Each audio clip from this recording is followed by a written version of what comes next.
ओम तत्सत। श्री गणेशाय नमः। श्रीमद्भागवत महापुराणम तृतीय स्कंध अथ सप्तमो अध्याय। विदुर जी के प्रश्न। श्री सुखदेव जी कहते हैं, मैत्रेय जी का यह भाषण सुनकर बुद्धिमान व्यासनंदन विदुर जी ने उन्हें अपनी वाणी से प्रसन्न करते हुए कहा। विदुर जी ने पूछा कि ब्राह्मण, भगवान तो शुद्ध बोध स्वरूप निर्विकार और निर्गुण हैं। उसके साथ लीला से भी गुण है और क्रिया का संबंध कैसे हो सकता है? बालकपन में तो कामना और दूसरों के साथ खेलने की इच्छा रहती है, इसी से वह खेलने के लिए प्रयत्न करता है, किंतु भगवान तो स्वतः नित्य तृप्त, पूर्ण काम और सर्वदा असंग हैं। वे क्रीड़ा के लिए भी क्यों संकल्प करेंगे? भगवान ने अपनी गुणमयी माया के जगत की रचना की है, उसी से वे इसका पालन करते हैं और फिर भी इसी से संहार भी करेंगे। जिनके ज्ञान का देश काल अथवा अवस्था से, अपने आप का या किसी दूसरे निमित्त से भी कभी लोप नहीं होता, उनका माया के साथ किस प्रकार संयोग हो सकता है? एकमात्र ये भगवान ही समस्त क्षेत्रों में उनके साक्षी रूप में स्थित हैं। फिर उन्हें दुर्भाग्य या किसी प्रकार के कर्म जनित क्लेशों की प्राप्ति कैसे हो सकती है? भगवान, इस अज्ञान संकट में पड़कर मेरा मन बड़ा खिन्न हो रहा है। आप मेरे मन के इस महान मोह को कृपा करके दूर कर दीजिए।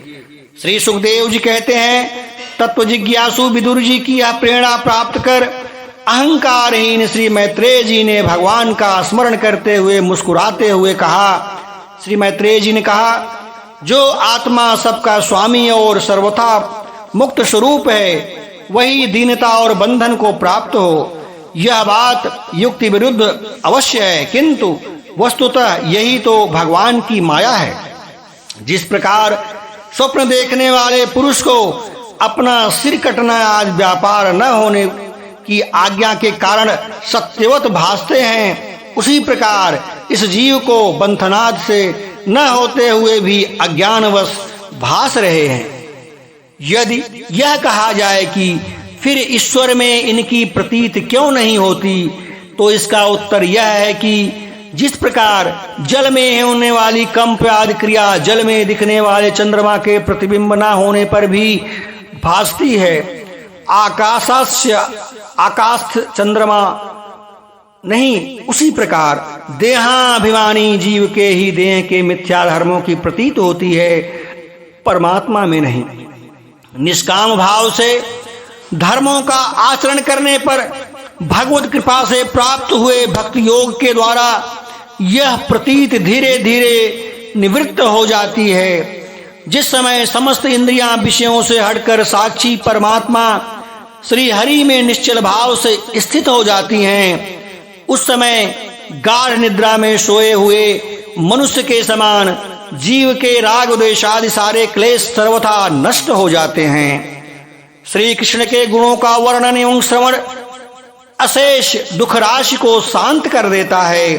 फिर यदि हमारे हृदय में उनके चरण कमल की रस से, उनके सेवन से का प्रेम जग पड़े, तो कहना ही क्या है। विदुर जी ने कहा, भगवान, आपके युक्ति युक्त वचनों की तलवार से मेरे संदेह छिन्न भिन्न हो गए हैं। अब मेरा चित्त भगवान की स्वतंत्रता और जीव की परतंत्रता दोनों ही विषयों में खूब प्रवेश कर रहा है। विद्वान, आपने यह बात बहुत ठीक कही है कि जीव को तो क्लेशादि की प्रतीत हो रही है, उसका आधार केवल भगवान की माया ही तो है। वह क्लेश मिथ्या एवं निर्मूल ही है, क्योंकि इस विश्व का मूल कारण ही माया के अतिरिक्त और कुछ भी नहीं है। इस प्रकार के दो ही प्रकार के लोग सुखी हैं, या तो जो अत्यंत गूढ़ अज्ञानग्रस्त हैं, या जो बुद्धि अतीत आदि से श्री भगवान को प्राप्त कर चुके हैं। बीच की श्रेणी के शयनापन्न लोग तो दुख ही भोगते रहते हैं। भगवान, आपकी कृपा से मुझे यह निश्चय हो गया है कि अनात्म पदार्थ वस्तुतः है ही नहीं, केवल प्रतीत ही होते हैं। अब मैं आपके चरणों की सेवा के प्रभाव से उस प्रतीत को भी हटा दूंगा। इन श्री चरणों की सेवा से नित्य सिद्ध भगवान श्री मधुसूदन के चरण कमलों में उत्कट प्रेम और आनंद की वृद्धि होती है, जो आवागमन की यंत्रणा का नाश कर देती है। महात्मा लोग भगवत प्राप्ति के साक्षात मार्ग ही होते हैं। उनके यहाँ सर्वदा देव देव श्री हरि के गुणों का गान होता रहता है। अल्प पुण्य पुरुष को उनकी सेवा का अवसर मिलना अत्यंत कठिन है।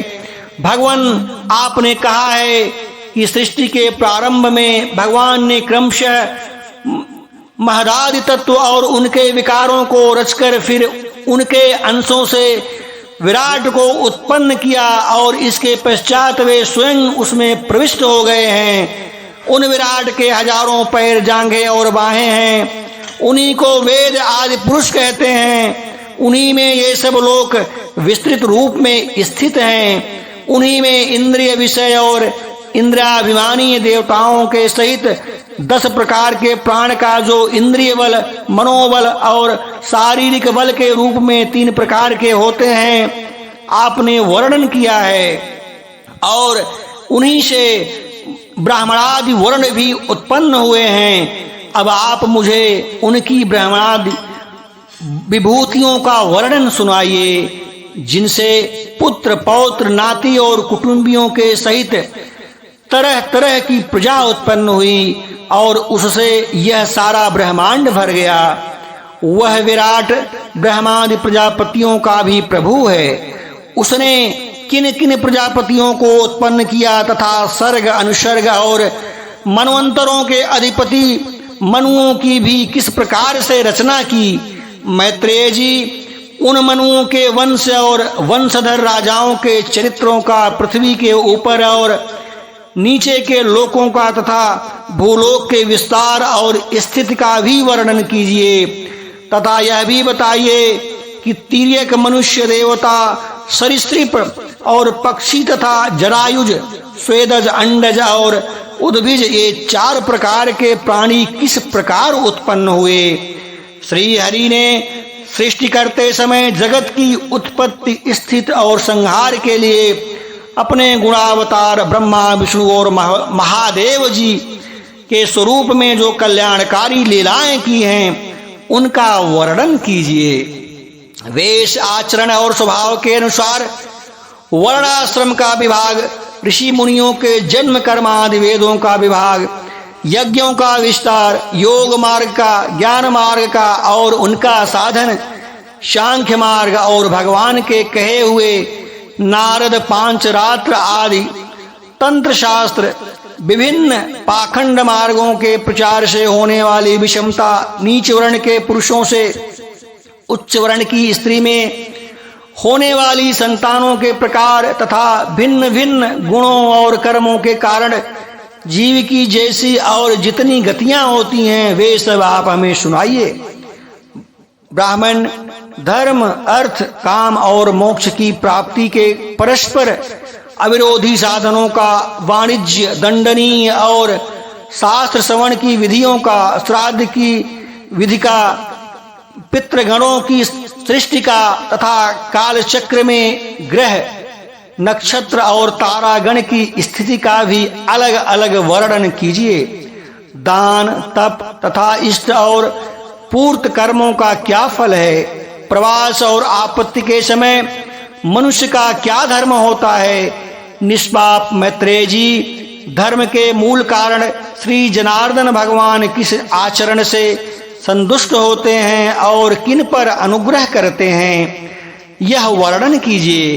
द्विजवर, दीनवत्सल गुरुजन अपने अनुगत शिष्यों और पुत्रों को बिना पूछे भी उनके हित की बात बतला दिया करते हैं। भगवान उन महतादि तत्वों का प्रलय करने का प्रकार क्या है तथा जब भगवान योग निद्रा में शयन करते हैं तब उनके कानों से कौन कौन तत्व उनकी सेवा करते हैं और कौन कौन उनमें लीन हो जाते हैं। जीव का तत्व, परमेश्वर का स्वरूप उपनिषद प्रतिपादित ज्ञान तथा गुरु और शिष्य पारस्परिक प्रयोजन क्या है? पवित्रात्म विद्वानों ने उन ज्ञान की प्राप्ति के क्या-क्या उपाय बतलाए हैं, क्योंकि मनुष्यों को ज्ञान, भक्ति अथवा वैराग्य की प्राप्ति अपने आप तो हो नहीं सकती। ब्राह्मण, माया मोह के कारण मेरी विचार दृष्टि नष्ट हो गई है। मैं अज्ञ हूँ, आप मेरे परम सुहृद हैं। अतः श्री हरि लीला का ज्ञान प्राप्त करने की इच्छा से मैंने जो प्रश्न किए हैं उनका उत्तर मुझे दीजिए।